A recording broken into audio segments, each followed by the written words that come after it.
May tinatayang 110 ethno-linguistic groups sa Pilipinas. Binubuo nila ang mahigit 10% ng populasyon. Ang indigenous cultural communities o indigenous people tirahan sa kanilang lupang ninuno o ancestral domain. Bawat tribo ay pinagbubuklod ng natatanging lengguwahe, kaugalian, tradisyon at kulturang hindi nahaluan ng kolonisasyon. Bahagi sila ng napaka-diverse na cultural community ng Pilipinas. Kung gayon, may karapatan din sila na pumili ng mga mamumuno sa bansa. Sa mga susunod na sandali, mas kikilalanin natin ang mga lahing bumabalot sa ating pagka-Pilipino. Pag-uusapan natin ang papel ng indigenous cultural communities at ang partisipasyon nila sa halalan. Ang bansang Pilipinas ay isang arkipelago na binubuo ng mahigit 7,000 pulo. Sa huling datos na nakalap ng National Statistics Office, umabot na sa 92 million ang mga Pilipino na naninirahan sa bansa, habang mayroon namang mahigit 12 milyong Pilipino na naninirahan sa ibang bansa. Bagamat walang recorded history na kasing tanda ng mga bansang Gresya, Roma, China, Ehipto at Iraq, malalim ang kasaysayan at kultura ng bansa. Bago pa man dumating ang mga iwasay na namumuhay ang mga Pilipino na nooy nahati sa iba't ibang indigenous ethnic group. Nahati naman ang kultura, paniniwala, dialekto at kaugalian. Ang mga grupong ito ay pinagbubuklod ng dugong Pilipino na sa kanila ay nananalaytay. Nariyan ang mga Badyaw na kilala para sa kanilang pamumuhay sa dagat. Ang mga Igorot ng Hilaga na bukod sa galing sa pagtatanim ay kilala din sa kakayahang pang-arkitektura na makikita sa taniyag na Banawe Rice Terraces. Ang mga Ilonggo ng Sierra Madre na madalas manirahan malapit sa tabi ng ilog. Ang mga Mangyan na eksperto din sa pagtatanim. Ang mga Negrito na pinaniniwalang isa sa mga unang tribo na nanirahan sa bansa. Ang mga tribo ng Palawan na binubuo ng Batak, Palawan, Cagayanan, Molbog, Tangbadwat, Taot, Bato at Tumandok na nariyan din ang mga Lumad, Moro, Subanon, Ivatan at iba pa. Pagamat sa panahon ngayon, karamihan sa mga grupong ito ay maituturing na ang mga marginalized minority. Hindi maikakaila na sila ang ating at pinanggalingan ng lahing Pilipino. Malaking bahagi ng ating lahi, kultura, kasaysayan at asal ay utang natin sa kanila. Kaya naman, marapat lamang na sila ay ating kilalanin. Ayon sa kasabihan, ang di marunong lumingon sa pinanggalingan, di makararating sa paroroonan. Magandang araw sa inyong lahat. Ako po si Robert Tan at kayo'y nanonood ng paghahanda para sa Hatol ng Bayan. Sa aming pagbabalik ay makakasama ni Cathy San Gabriel ang mga kinatawan mula sa iba't ibang ahensyang nagtataguyod ng indigenous peoples. Dito lang sa paghahanda para sa Hatol ng Bayan.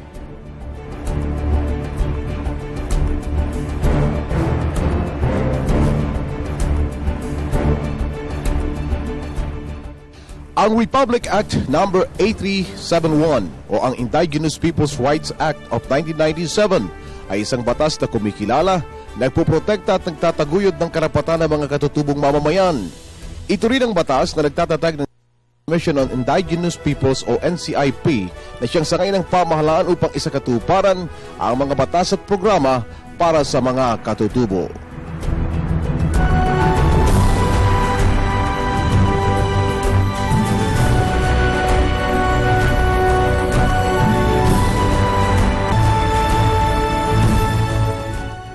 Kayo po ay nanonood ng paghahanda para sa Hatol ng Bayan. Ako si Cathy San Gabriel. Ang programang ito ay hatid sa inyo ng Media ng Bayan na pinagsanib puwersa ng People's Television, IBC, PBS Radyo ng Bayan 738 kHz, Philippine Information Agency, Philippine News Agency, partnership with Manila Bulletin, Informatics Diliman, and Air 21. Mapapakinggan nyo rin kami sa PBS Radyo ng Bayan 738 kHz at kung nais nyo pong makilahok sa aming talakayan, magpadala lamang ng mensahe o katanungan sa aming Facebook page www.facebook.com/hatolnangbayan2013 o kaya ay mag-tweet sa @hatol2013. Ngayong araw po ay panauhin natin sina Attorney Basilio Wandag ng Kalinga Tribe. He is the Executive Director of the National Commission on Indigenous Peoples. He is also the former Secretary General of Cordillera People's Forum. Siya rin po ang ex-chairperson ng Interim National Indigenous Peoples Council. Kasama rin po natin si Ms. Victoria Tauli Corpus, Executive Director and former Chair of the United Nations Permanent Forum for Indigenous People. Isa rin po siyang Development Consultant at presently Executive Director ng Tebteba Indigenous Peoples Center for Policy Research and Education. At syempre, kasama rin po natin si Commissioner Salem Demuna ng National Commission on Muslim Filipinos. Mr. Salem was very active in the civil society movement before being appointed to the commission representing the Kagan tribe of Davao Region. So, na-mention ko na po sa ating introduction yung mga kinabibilangan yung pong mga grupo. Can you tell us more about your tribe or your group po? Let's start with Attorney Wandag. Well, the Kalinga tribe in the Cordilleras is part of what we call the Igorots of the North, or the people of the uplands of the North. And we, as a people, continue to practice our culture, which has sustained our life, and we have very strong ties to the land. That's why when we talk of ancestral domains, which actually was coined from the concept of the Bogis or the Piglis of the Podon system of Kalinga. That's why people now talk about ancestral domains in IPRA. Mamaya pag-uusapan pa po natin kasi napakahalaga po para sa ating mga grupo itong ancestral domain. Ms. Vicky, kayo po ay miyembro rin ng Igorot na grupo. Opo. Ako pa ay isang Kankanaey, Igorot. Ang Kankanaey, Igorot, usually we are found in Western Mountain Province. At saka there are also Kankanaey sa Benguet, no? So, ako galing ako sa Besao, Mountain Province. And as Attorney Wandag has said, kami ang dominant population din doon sa aming mga lugar. Ano, siguro almost 99% of the people in my hometown are Kankanaes. No? So we maintained, of course, a lot of our pre-colonial cultures.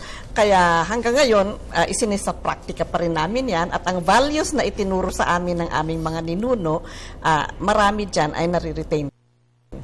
Si Commissioner Demuna po ay, bagamat siya po ay representante ng ating mga kapatid na Muslim, gusto lang po nating linawin yung konsepto na meron pong mga iba't ibang grupo ang mga Muslim at ang Muslim po ay hindi po nangangahulugan na isang grupo po ng indigenous people, kundi relihiyon po iyon. Yes, Commissioner. Assalamualaikum. Madyaw na ambong ka natin mayo ubos. Si Commissioner Salem Demuna po ay kauna-unahang naging commissioner coming from the Kagan tribe. Yung Kagan tribe po ay hindi siya gaanong kilala dahil nung una na isulat siya na Kalagan. But nung nag-research po yung grupo namin, sabi ng matatanda namin, ito ay Kagan. From the word Kag, meaning to inform or to warn. At saka nung nagdaang mga panahon, ito na yung informed tribe accordingly sa Islam. So when you refer to Muslim of Davao region, it's a Kagan tribe, and not to say that it's but we are also proud that one of the peace-loving Muslims in the Philippines, in Mindanao, ay Kagan tribe po. Hindi naman po gaano kami kadami, hindi naman din po kami gaano ka-popular, but definitely meron kaming pwedeng ma-share para sa national peace, national development, dahil proven po na yung Davao region, we coexist with Lumad, with Christians, as well as Muslims. Ang lilinawin ko po na yung Kagan, ang buong region po, ang matatanda namin, ay ina-accept po nila na nanggagaling sila sa isang indigenous people bago pa man naging Muslim. So we are Muslim, at the same time, indigenous people po kami. Oho. At sinabi nyo nga po kanina na na-preserve nyo itong inyong kultura. At kasama po doon, itong sistema ng pamumuno. May kanya-kanya po kayong leader. Pakikwento po sa amin kung paano po nagaganap. Meron po ba kayong sarili ninyong laws? Meron po ba kayong justice system o yung pagpapatupad ng parusa at yung hierarchy po? Umpisahan po natin kay Attorney. Talagang ganun. All over the Philippines, sa mga indigenous peoples, meron yung tinatawag na indigenous political structures, Yun talagang traditional structure sa communities.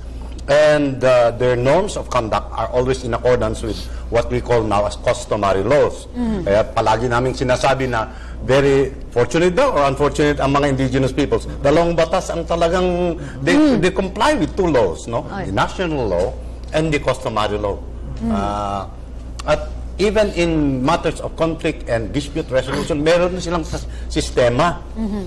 At ang maganda pa sa mga indigenous peoples, hindi lang sa pagpaparusa, kundi mas importante sa kanila, sa justice system nila, yung healing and reconciliation when there are problems. Any kind of settlement without healing and reconciliation will not stay long. Ayan ang kultura ng mga indigenous peoples. Miss Vicky, nagkaka-conflict sa pagsunod sa mga batas. Kung sakasakalik pong meron po kayong sarili ninyong rules na hindi rin po medyo naaayon sa batas po ng ating pamahalaan. Siyempre, nagkakaroon talaga ng conflict kasi in fact, ang isang ugat ng problema ng mga indigenous peoples ay yung conflict between the national law and customary law. No? Sa amin, meron kaming mga batas at saka pa sistema na nagre-recognize talaga ng aming, for instance, a collective ownership over the land. Diba? Yung meron mga batas kami na nag-regulate ng aming, the way we relate with our ecosystems, ang aming kapaligiran, 'di ba? So siyempre halimbawa ang gubat, ang pagtingin namin diyan communal ownership ng community. Pero ang national law says na pag-aari ng estado, ang forest na land which is 18% slope and above is owned by the state, 'di ba? So diyan pa lang may conflict. Kaya lumabas kaya naman na i-legislate yung Indigenous Peoples' Rights Act. Kasi yung constitution natin noong 1987, yung Cory Constitution, ni-recognize niya finally na merong ancestral domains talaga ang mga Indigenous peoples at dapat kinikilala rin yan ng national na batas. Kaya yun lang ang isang area na kailangan talagang isaayos kasi diyan nagkakaroon ng conflict between, of course, the indigenous peoples at saka yung sa estado, sa gobyerno. Tapos din, nagkakaroon din ng conflict between indigenous peoples at saka yung mga ibang interest na sumasakop din sa lupain namin. Like mining like and mining, for logging. instance, or logging.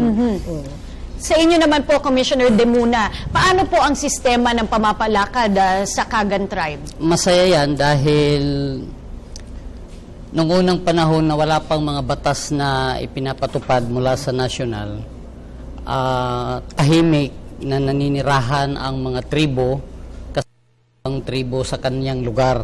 Dahil sabi nga ni Ma'am na may mga ugnayan na. Kung baga ang pagmamay-ari sa isang komunidad o isang gubat o karagatan, pagmamay-ari ng mga tao na nakatira dyan at meron silang respeto at meron silang batas na hindi man sila marunong sumulat sa mga panahon na yan pero meron silang standard at pinagkakaintindihan nila at nire-respeto nila yan. Tulad lang sa Kagan, pag halimbawa gumawa ka ng masama sa kapitbahay mo, meron silang nilalagay ka sa isang tinatawag na bubo, yung made of bamboo, pinapasok ka dun at inuhulog ka doon sa dagat. Mataas ang respeto nila sa kanilang mga dato at ang batas na ginagawa ay pinapatupad talaga. Hindi siya masyadong komplikado, simple siya, pero yung batas na yon may kasamang pagmamahal or pagpoprotect sa kanyang mga tauhan sa isang komunidad. Yung justice system, ito naman na nakasulat sa Kagan at sa ibang mga grupo, itong adat butad. Itong adat butad na ito yung parang standard, ito yung moral values, ito yung karakter na dapat susubaybayan ng mga nasasakupan ng isang dato. Sa ngayon po ba, itong mga nakwento nyo sa amin na pagpapatupad ng hustisya, ito pa rin po ba ay pinatutupad? Actually, mas yun ang pinakasimple at saka appropriate na approach sa community. Sabi nga ni Sir kanina at ni Ma'am, itong mga batas na ito ay may kahalong reconciliation. Paano ba naman ibibigay yung batas na after all, mag-aaway lang din sila after all. So, andyan yung justice system. Pag halimbawa nagkasala ka, papatawan ka ng kasalanan, pero later on, dahil magkapatid nga sila, isang tao sila, so magkakaroon ng reconciliation immediately. At ginagawa yan through kanduli. Kahit gaano kalalim ng problema sa isang komunidad, ng Kagan o ibang grupo dyan ng mga tribo, pag nag-group na kami, tapos nagkaroon ng ritual or kanduli, naaayos po lahat yun dahil may kasama siyang religious at mga cultural aspects na ginagawa natin. Attorney, bagamat maganda po itong pagkaka-retain ng identity ng bawat grupo ng ating mga indigenous people, mahalaga rin po na above all of these groups ay tayo pong lahat ay Pilipino pa rin. Paano po na babalanse itong dalawang konsepto nito na kayo po ay nasa isang grupo, ngunit kayo rin po ay Pilipino? Madali lang naman yun eh. In fact, yun nga ang kinahantungan ng struggle ng mga indigenous peoples eh. Dahil nagkaroon ng polisiya ng estado noon na assimilation sa mga indigenous people. Parang sama na kayo sa amin. Pero ang labanan ng mga indigenous peoples, hindi pwede yan dahil masyado kayong marami at saka yung kultura namin mawala. Tapos, nagkaroon ng integration. Sabi na, sama-sama na tayo, mag-isa tayo. But we tried that. Pero meron pa rin kulang. Ang gusto ng mga indigenous peoples, i-recognize lang ninyo at i-respeto ninyo yung katatao namin. Because we will also recognize and respect you as our bigger majority or majority brothers and sisters. At tapos, ang feeling naman ng indigenous people talaga, they're Filipinos, and that's why pati sa batas, sinabi pa dun, within the framework of national unity and development. And we will always be contributors to that. But ang hinihingi lang, recognize, respect, please do not discriminate against us. After all, there are many things that you learn from us, and there are also many things that we learn from you. Mga preservation technology lang, ng ecology, mga forest, food, whether you like it or not, the Philippine society has to accept that maski sabi nila primitive ang technology namin, mas more sustainable talaga. Kita mo, mga forest, nandito sa indigenous people's lands eh. Mamaya po, pag-uusapan pa natin yung ilan sa mga napaka-interesting na facts na yan. Abangan po ang pagpapatuloy sa diskusyon patungkol sa partisipasyon ng indigenous peoples tuwing halalan sa pagbabalik po yan ng paghahanda para sa hatol ng bayan.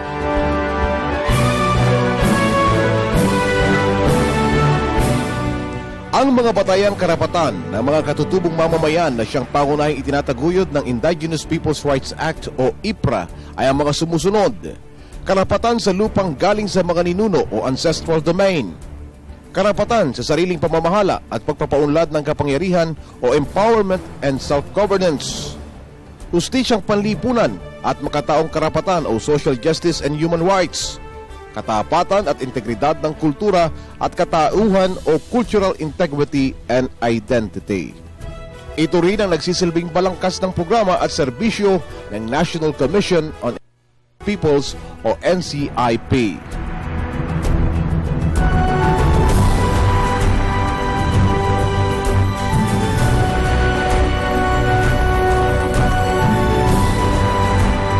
Sa inyong palagay po, bakit dapat bigyan pansin ng mga tribo or indigenous people sa Pilipinas?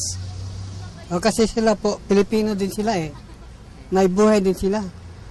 Kaya katulad din sa atin yan na pwedeng bigyang pansin.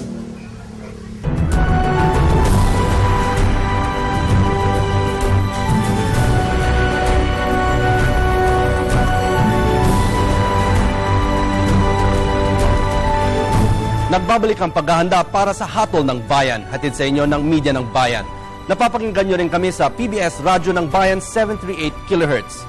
Lumalabas sa bahaging ito ng diskusyon na nagkakaroon talaga ng conflict sa pagitan ng customary at national laws. Pero ano nga ba ang customary law? Ito ang tradisyonal na batas o paniniwalang nagiging accepted at expected conduct na sa isang komunidad at propesyon, habang ang national law naman ang batas na pinapairal ng bansa. Masasabi natin ang national law works on a macro or wide-scale level, habang ang customary law naman ay isang halimbawa ng batas na nag-ooperate on a micro level. Ilan sa mga conflict na kanilang kinakaharap naman ay ang pagkakaroon ng problema over collective ownership of the land. Ito ba ay ang pag-aari ng Estado o kanilang tribo? Ito ang isa sa mga problemang inaayos sa IP Rights Act at recognition ng mga ancestral domains. Talagang mahirap balansehin lalo na sa mga IPS ang pagiging isang Pilipino at pagiging parte ng isang tribo o indigenous group. Hindi sapat ang assimilation at integration programs, dapat magkaroon ng extensive education sa kanilang mga customs at traditions. At narito naman ang mga tanong mula sa ating mga manonood. Ito ay mula kay Albert ng Makati. Curious daw siya at yung sa system of education ng indigenous communities. Kung nasa remote area po sila, kamusta po ang literacy rate doon? At galing naman kay Russell ng Bulacan, undocumented po bang mga katutubo hanggang ngayon dito sa Pilipinas? At paano sila makakaboto? Bisitahin ang aming Facebook page sa www.facebook.com/hatolnangbayan2013 o kaya ay mag-tweet sa @hatol2013. Puntahan natin muli si Cathy San Gabriel at ang ating mga panauhin para sa pagpapatuloy ng usapin on indigenous groups. Cathy? Maraming salamat, Robert. At kasama pa rin po natin sina Attorney Wandag, Ginang Tauli Corpus at Commissioner Demuna. At yung tanong po ng ating viewer mula kay Albert of Makati, yung education po ng indigenous communities, kamusta po ang literacy rate? Who would want to answer? Start with the lady. Well, actually, iba-iba rin kasi halimbawa kung sa Cordillera, magamat maraming mga very remote areas, ang sa records, mataas ang literacy rate ng mga igurot, ganyan. Sa ibang parts ng bansa, tingin ko, halimbawa sa Mindanao, maraming kasi nag-ano rin ako diyan nag-research ako tungkol sa level ng education doon. Mataas din ang illiteracy, no? At ang isang malaking problema na lumalabas kung bakit ganyan, maliban sa malayo masyado yung mga lugar, walang pumupuntang teachers, ganyan, yung paggamit ng mother tongue, marami sa mga bata, syempre sa bahay niyo mother tongue ang ginagamit niyo. Pagdating niyo sa eskwelahan, either Bisaya o kaya English, maraming mga batang hindi nakakaintindi, kaya nagda-drop out na lang sila. And of course, thirdly, yung level din ng poverty, talagang mataas ang level ng poverty sa maraming mga indigenous peoples, kaya apektado rin yung kanilang pagpasok sa eskwelahan. Kaya palagay ko si Attorney Wandag alam pa ang sa ibang lugar, pero ganun talaga yung trend in the country. Yung second question po natin tungkol doon sa mga undocumented na indigenous peoples, marami pa po daw ba? At paano daw sila boboto? Talagang yun ang isang challenge sa indigenous peoples and to government. Dahil nga ang oral, ang tradition mga indigenous peoples very late lang kasi yung documentation. That's why we often joke about indigenous peoples having been born dahil wala silang birth certificate, not married because walang siyang marriage contract, did not die because walang death certificate. And in many cases, not only in elections, but in other activities requiring documents. Yes, Kaya doon kami nahihirapan ng indigenous peoples. That's why sa registration of voters, we had to enter into some sort of a pilot project with the COMELEC to help out the indigenous peoples by not really depending so much on birth certificates, but there must be a way of identifying the indigenous peoples through their elders, their leaders. The leaders, yes. And so we piloted in 14 areas from Luzon to Mindanao. Ganon din po ba sa Mindanao, Commissioner? Balikan ko lang muna yung unang tanong. Yung literacy. Yes. Tignan muna natin kung ano bang edukasyon ang sinasabi dito. Kasi ang mga indigenous people po, bago pa man dumating itong edukasyon na sabi nila English or Tagalog, meron na po talagang edukasyon ang mga tribo. Alam na namin paano yung mag-harmonize sa nature, alam namin kung ano yung mga hindi nararapat o ano yung nararapat. At sa huli, nagkaroon din ng mga madrasa. Itong madrasa system naman ay this is internationally known as education for not only to the Muslims but to everybody, because ang itinuturo dyan ay yung standard norms naman. Paano ka makikipag sa neighbors mo, sa mga properties ng iba, paano ka makikitungo. Kaya lang, parang tinitingnan natin na pag sinabing edukasyon, yung sa elementarya, yung sa western, pero kung titingnan nga, tayo yung hindi edukado sa mga katutubo. Pwede natin tignan na ganyan, hindi tayo educated sa or sila man hindi naging edukado kung ano yung itinuturo sa paaralan. But then, nowadays, dahil mataas yung advokasya na kailangan din ma-integrate talaga, so nag-aaral na po yung mga tribo, kaya lang, there is also a question of gaano ba siya kalayo sa paaralan, kaya ba ng ekonomiya isulong yung pag-aaral, dahil kung pupunta ka nga ng mga Ateneo, hindi kakayanin ng mga ordinaryong tribo yan. Tapos nito naman sa pangalawang tanong sa yung undocumented. Opo. This is something to do a cooperation, not only to the indigenous, but kailangan talaga may overhaul tayo dito.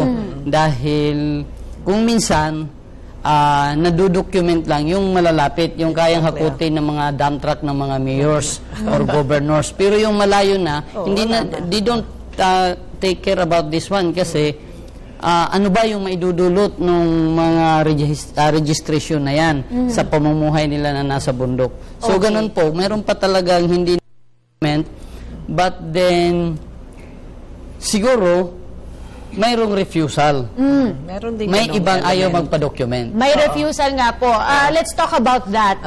Are the IPs interested in the elections? Or the bigger picture, are they interested in what is happening in the national government? Well, I think, of course, I mean, generally, I think any Filipino, anybody who knows about how a national government works, may ganyang interest, no? Pero I think for indigenous peoples, meron talagang sometimes may resistance din doon sa policies or yung processes ng national government, kasi yung mga ilang processes na ito talaga ang nag-marginalize sa indigenous peoples, di ba?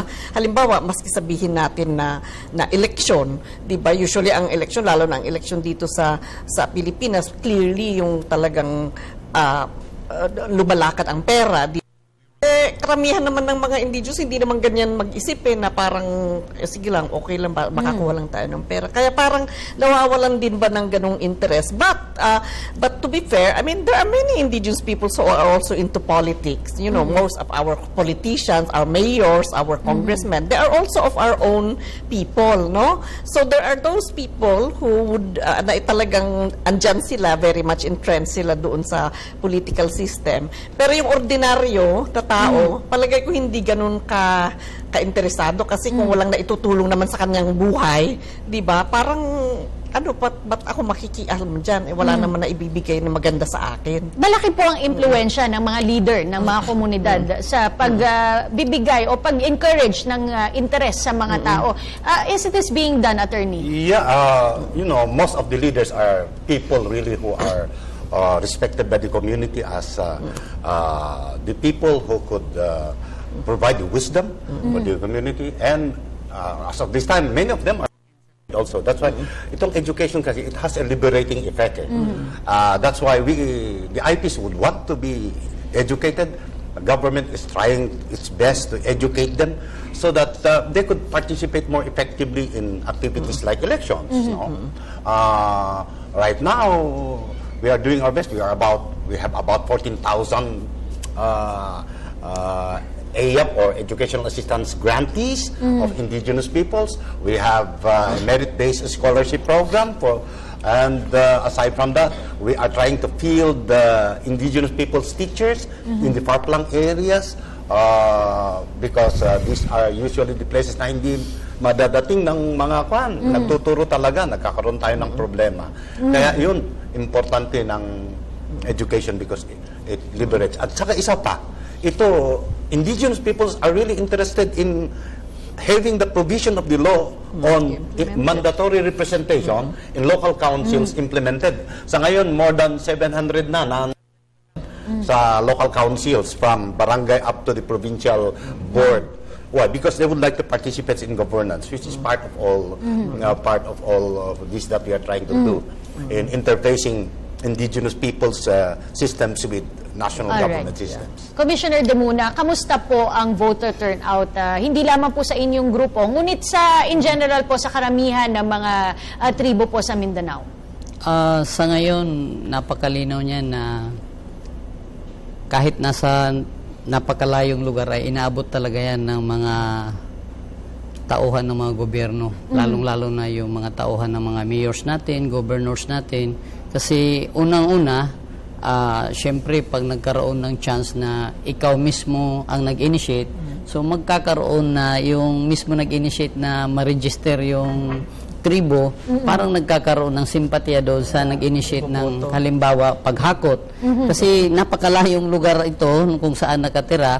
So ito naman ay but not necessarily na kung sinong naghakot, yun na yung iboboto. But then, mayroon siyang porsyento na magiging ganon. At sa ngayon naman, sa buong Pilipinas, sa tingin ko, dahil yung LGUs natin, at saka itong NCIP, napakaganda po ang nagawa dahil nagkakaroon na ng awareness, challenge among the indigenous people to participate somehow dahil kung may edukasyon ka nga, sabi ni attorney, magkakaroon malamang ng chance na magiging one of the sectoral representative ka. While at the same time, nagkakaroon siya ng mataas na awareness patungkol sa electoral process, not only sa common na nasa ibaba, pati sa taas dahil ito yung epekto ng nagbibigay yung mga CSOs, NGOs, yung local government units kung ano yung kahalagahan ng tinatawag na eleksyon. Yung eleksyon actually napakaganda at saka ini-encourage natin everybody. Sa tribo namin almost 90% is participating. Oh, malaki po 'yun. Meron po bang impluwensya yung mga leader ng mga grupo doon sa kanilang nasasakupan? Nagdidikta po ba sila? Sa nagdaang panahon sa tribo namin, hindi masyado in-encourage ng mga dato namin kasi panibagong gobyerno ito. Kasi ang pagpili sa panahon noon, napakasimple lang. Nagtitipon-tipon yung mga tribal leaders, yung mga dato, tapos who among themselves yung andun sa, kumbaga, yung royal blood na tinatawag nila. At parang yung inheritance, halimbawa yung kapatid, susunod naman yung younger brother. At napakasimple, hindi masyado siya complex, tapos may respeto yung mga tao. Pero sa ngayon, kung titignan natin, medyo na-accept na rin na may pangangailangan na mag-participate na talaga. Kahit paano, may dato ka, mayroon ka pang barangay captain. So parang nagkakaroon siya ng dalawang governance sa isang community. Paano po yun? May interaction naman? Interaction at saka malinaw yun na itong gobyerno ng Pilipinas ay nire-respeto ng mga tribo while at the same time, ang Pilipinas naman sa ngayon nire-respeto yung gobyerno ng mga katutubo. Mamaya po, pag-uusapan natin yung mga gusto nyong isulong ng pamahalaan para po sa kapakanan ng ating mga indigenous peoples. Maraming punto na naman po ang lumutang sa bahagi ito. Puntahan po natin si Robert para sa buod ng diskusyon. Robert? Maraming salamat, Kathy, at marami talaga tayong dapat tandaan sa bahaging ito. Ayan, nagawa na lang nga na idaan sa biro ng ating mga bisita ang kawalan ng documentation ng ating IPs. Pero isa itong serious matter. Ito ang nagiging ugat ng problema sa pagboto ng ating mga indigenous people. Nagiging marginalized ang mga IPs because of the system that relies heavily on paperwork. Isang malaking overhaul sa sistemang ito ay kailangan para mabawasan ng disenfranchisement ng mga IPs, di lamang sa proseso ng pagboto, kundi sa kanilang partisipasyon sa ating governance process. Magbabalik ang paghahanda para sa Hatol ng Bayan.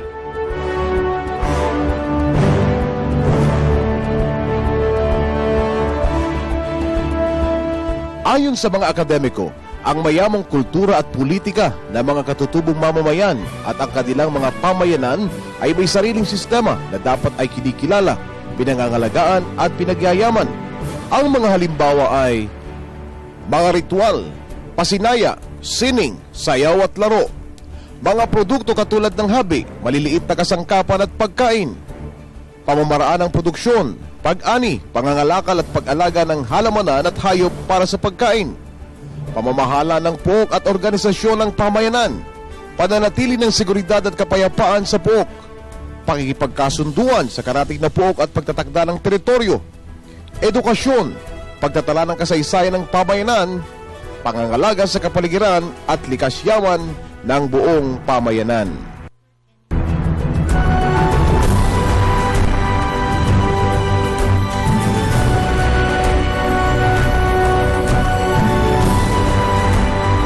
Bakit dapat bigyang halaga or pansin yung mga tribe or indigenous people sa Pilipinas? Kailangan bigyan ng halaga yung mga indigenous people sa Pilipinas kasi unang-una may batas dyan, ang yung IPRA, nakasaad mga karapatan nila doon at pangalawa, may karapatan naman sila sa mga ancestral lands. Yun.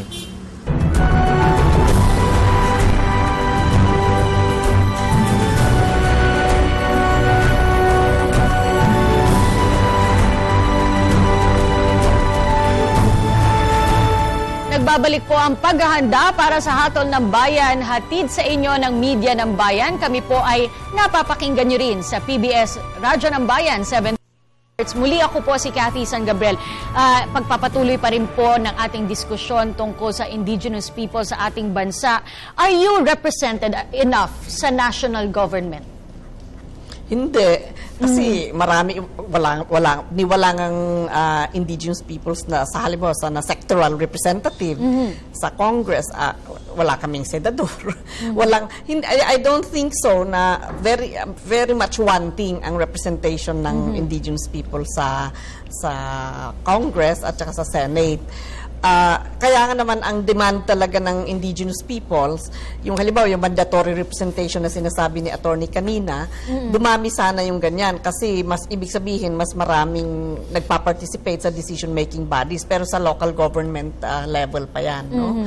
But I think yung in terms of yung in terms naman of what we think should be done if by the elected officials, if they're going to be elected, tingin ko ang isang talagang importante yung i-ensure na ma-implement, di ba? Kasi ang ganda naman ng Indigenous Peoples' Rights Act, pero talagang very much adequate yung implementation niya. Tapos yung pangalawa, yung paggawa ng yung consistency ba ng batas, kasi ang daming inconsistent sa mga batas natin na bagamat nire-recognize yung karapatan ng indigenous peoples, on the other hand i-recognize naman at bibigyan ng mas premium yung karapatan ng malalaking korporasyon o ng malalaking korporasyon, mining corporations for instance. Tapos yung proseso ng pag-i-implement ng pagkukuha ng consent, free prior informed consent ng mga indigenous, hindi naman nasusunod ng husto. So tingin ko yung making the laws more consistent, harmonizing the laws, and really parang within the framework of a rights-based approach as well. Kasi kung hindi, talagang argabyado palagi ang mga katutubo dahil yung karapatan nila palaging nandun sa mas mababang priority. Na-mention na po ni Vicky yung ilan sa mga gusto niya maisulong. Kayo po, isa rin po sa malaking issue, lalo na rin po sa Norte, itong ancestral domain. Pakipaliwanag po sa amin ito. Actually, Cathy, I belong to the primary government agency that is supposed to implement programs of government for indigenous peoples. Maraming kanyan. They call these challenges na gusto naming i-implement, no? From the recognition of their rights to their ancestral domains. We have a universe of about 9 million hectares as of this time. At 4.6 million lang ang na-approve na formal documents recognizing the ancestral domains, and only about 46 have been registered by the registries of deeds. Maraming nga na-approve, hindi pa na-register yung iba. Yung right ng indigenous peoples to social justice and human rights, mandate namin yun.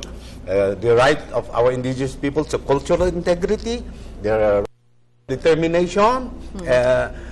Ito, mga malalaking mandates ng NCIP. But in the end, we really would like to see the indigenous peoples empowered, no? So that kung pupunta ka sa election, sana, empowered na sila dahil alam nila yung ano bang ibig sabihin ng suffrage, how does it help build a government, no? And that's why we would also want a way by which indigenous peoples could be able to participate more, because the government is able to, or Comelec, for that matter, is able to bring the registration nearer to the people, the voting nearer to the people, so that ang mga IPs will not be at the mercy of people to take advantage of the remoteness of the indigenous peoples. Yung sinasabi kanina, mga hakot-hakot, which influences voting. Si Commissioner naman po, ano po yung mga gusto nyong ihain na batas ng ating mga future leaders ngayon na po darating na halalan? Actually, sa National Commission on Muslim Filipinos, kami nila Secretary Mihil Sadain ay nagpapasa ng panukala unang-una dahil mayroon pa rin po na hindi nare-rehistro. Isinusulong po namin in partnership sa NSO na magkaroon talaga ng comprehensive census. Yung talagang hindi na siya draw the table ba, kung saan siya nabilong na tribo, ilalagay siya doon, tapos magkaroon talaga ng hindi man natin ma-perfect pero almost accurate na census. Kaya nga lang, pangangailangan ng pondo dyan. So ito, sana, kung sino man yung tumatakbong mga senador ngayon, tignan natin uli, maybe we could rewrite history also of the Philippines. We could also do the census. Then, while we are talking about the representation, let me take this opportunity to thank the President of the Philippines, President, His Excellency Benigno Simeon Kuangco Aquino III, dahil nung na-appoint po ako, sa buong Davao or sa buong Mindanao yata, nagkaroon ng surprise kasi hindi po tayo kilalang tao, hindi po tayo politiko, hindi tayo mayaman. But then the President gave us a chance. Meron tayong mga isinishare na pwede naman dalhin dito sa national government. Kasi nga, unang-una, hindi kilala yung Kagan tribe. Yes. Pangalawa, hindi ka politician. Hindi ka makakadeliver napakaraming boto. But this President of the Republic of the Philippines appointed me, so I have to work and inshallah, magagampanan natin yun. But ito yung mga dapat talaga din na tignan. Yung census, not only to the tribal or to the indigenous people, the whole. Kasi marami pa rin hindi nare-rehistro talaga. Tapos yung sa representation, tignan siguro sa qualification. Hindi na yung dati-rati na dahil pamangkin, i-appoint, magiging secretary or magiging commissioner. Tignan talaga yung qualification. Pagbuwag na rin sa dynasty. Pagbuwag na rin at saka inumpisa na ito ni Presidente Noynoy, yung pagka-appoint sa akin dahil isang karaniwang empleyado lang po ako ng munisipyo to reach here. But I have a role to do at hindi lang para sa buong Muslim at not only to the Muslim groups, to the indigenous where we are also active. Like sa Mindanao, we are having these tribe people, the Lumad, the Muslim and Christians. Pag na-adapt ito, wala nang ma-isolate, wala nang masasabi na itong mga tribo is set aside dahil hindi sila edukado. Kami dito na nasa Manila, kailangan palagi kaming nasa front seat. Nabanggit nyo po yung isolation at yung pagpreserba ng inyong cultural identity. Pero hindi rin po natin makakaila na kailangan din po nating sumabay sa hamon ng teknolohiya at pagiging moderno. Paano po ninyo pinapantay? How do you strike a balance between these two? Kasi medyo nasa opposing poles po ito. Ang unang instrument, pwede natin tignan na napakalaki ng role ng edukasyon. Para ma-integrate ka, you need also to strategize kung paano. But nowadays, napakaraming scholarship programs.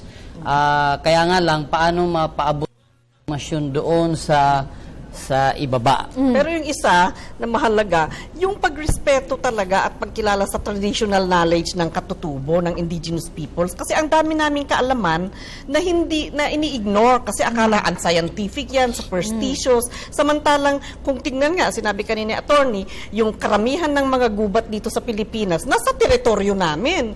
At ang dahilan dyan ay dahil pinapractice namin yung aming traditional na kaalaman at yung customary laws namin doon sa pag magproprotekta ng mga gubat na ito? Kung anong science, modern science, o kay mga foresters o ano, maski ang government laws, these were the ones that led to the deforestation of many of the forests in the Philippines. And the fact that yung natitirang forest dito sa Pilipinas ay nasa teritoryo namin is really evidence enough to show that we have the knowledge that the national society needs, the national government needs to really conserve and protect and sustainably use these kinds of resources. Kaya tingin ko yung kasi very minamar yan kasi hindi yan yung dominant system, di ba? Yes. Pero sa totoo lang, ngayon na napaka-desperate, ang dami nating krisis pang ekonomiya, pang ekolohiya, ang traditional knowledge ng indigenous peoples ang isang makakatulong Yung dyan. sustainable way po of Sustainable way, yung norms and values, the technologies that we know, our own systems of managing water in forests, lahat yan, dapat tinitingnan din at ginagaya. Alright. In fact, some of the economists, well-meaning economists of the Philippines, really believe in that the future really lies in what you call calling out what are those technologies being used by indigenous peoples, which are very sustainable. And lately, the president said that IPRA, the Indigenous Peoples' Rights Act, is a good law. Then, so we must implement it. And we are glad that the other agencies are opening their field people into understanding that indeed IPRA is a good law. Because after all, its legal basis, which is the Constitution, the UNDRIP, and the ILO 169 are good in national fundamental law and international agreements. Maraming salamat po sa inyong pagbabahagi ng inyong way of living. Ipinaalam nyo po sa amin at ipinamulat kami sa inyong kultura. At naway sana po sa darating na eleksyon, mas dumami pa po ang ating mga katatubo na dudulog sa kanilang mga voting precincts para po mag-cast ng kanilang vote. Maraming salamat po, Commissioner Demuna, Attorney Wandag, at syempre po, Ms. Vicky. At magbabalik po ang paghahanda para sa Hatol ng Bayan.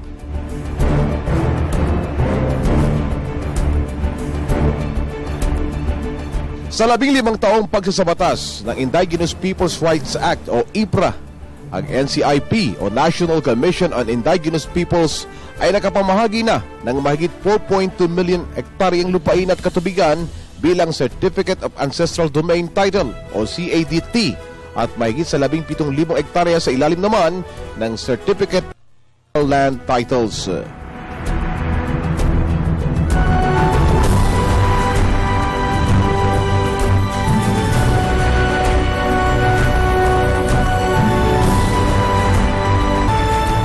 Kasi marami talaga tayong mahalagang natutunan dito sa discussion na ito.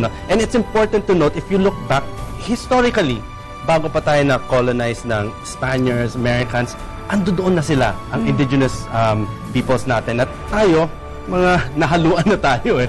Hindi na talaga, yun talaga dapat bigyan talaga sila ng pansin at halaga. Kasi ito yung rich culture natin eh, na dapat talaga nating pangalagaan. Ni Commissioner Demuna dun sa Muslim Affairs, no, sinasabi niya na hindi dapat tingnan ang mga katutubo na uneducated dahil nga gaya ng sabi mo, dati pa man bago dumating ang colonizers, meron na silang sariling sistema ng hustisya, meron silang political system at meron silang sistema ng edukasyon na hindi na tinatawag nilang madrasa. Hindi ibig sabihin na hindi Western type of education ang kanilang pinatutupad ay hindi sila literate o hindi sila edukado. So ito nga talaga yung nakikita na we really have to look back at history to know kung sino talaga tayo. And by doing that, mabibigyan natin sila kasi marami rin silang sasabi na maraming undocumented din eh. Hindi lang sa indigenous peoples, pag nakikita natin even here in the urban centers, marami rin kailangang gawin hingga sa mga undocumented nating mga kababayan. Robert, isa sa mga hinihiling ng ating mga indigenous peoples ay yung pagrespeto sa kanilang kultura, sa kanilang identity, at respeto rin sa kanilang nakagawiang buhay at syempre yung representasyon sa ating pamahalaan. Kathy, ang bansa nga natin ay hindi mahuhuli pagdating sa masagana at mayamang kultura. Ang indigenous peoples ay nagpapakita ng pagpapahalaga nito, hindi lamang sa preserbasyon ng kultura at tradisyon, pati ang pangangalaga sa ating kalikasan. Diyan din sila nangunguna. Mahalaga rin na magkaroon sila ng pagkakakilanlan at madinig din ang kanilang tinig dahil sila ang kumukumpleto sa lahing Pilipino. Ako po si Robert Tan. At ako naman po si Cathy San Gabriel.